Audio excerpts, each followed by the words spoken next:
Estamos de volta com o vídeo e sei fazer uma fogueira. Como é, irmão? Tá muito ruim isso daqui pra fazer.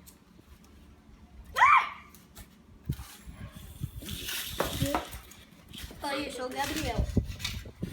Ele é meu irmão. Peraí, vem. Ele já fez 8 anos, eu tenho 7 até agora.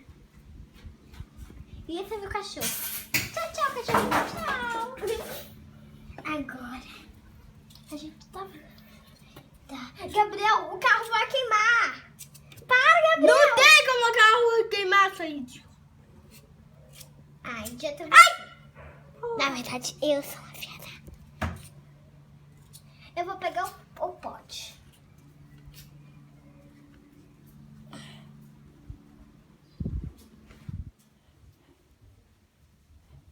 Cadê o pote de água? Ah, tá ali. Já preparado para as emergências, né? É.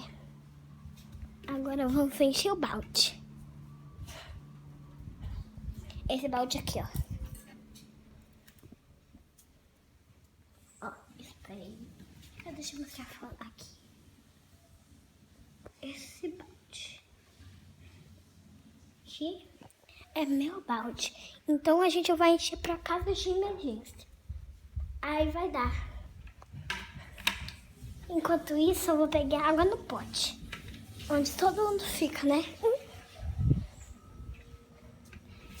Ai.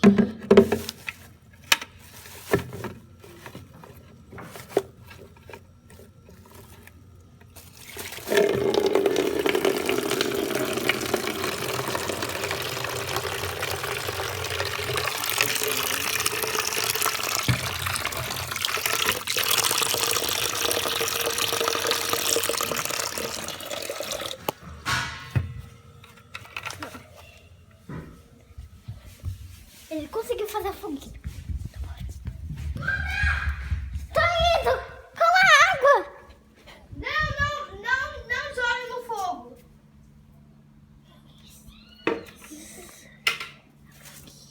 Já desmorou. Não.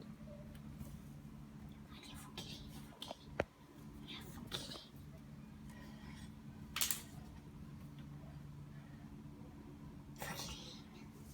Você precisa de casa de água já?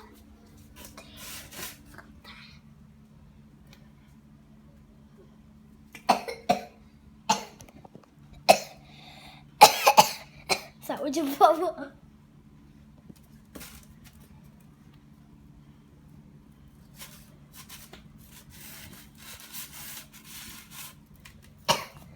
Desculpa.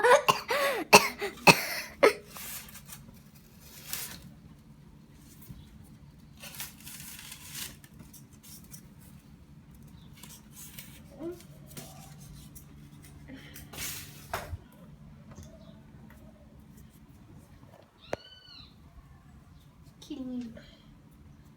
Tô conseguindo filmar. Vem cá, Gabriel. Se esse vídeo chegar até desse 1 de likes, eu trago mais pra vocês. Tchau.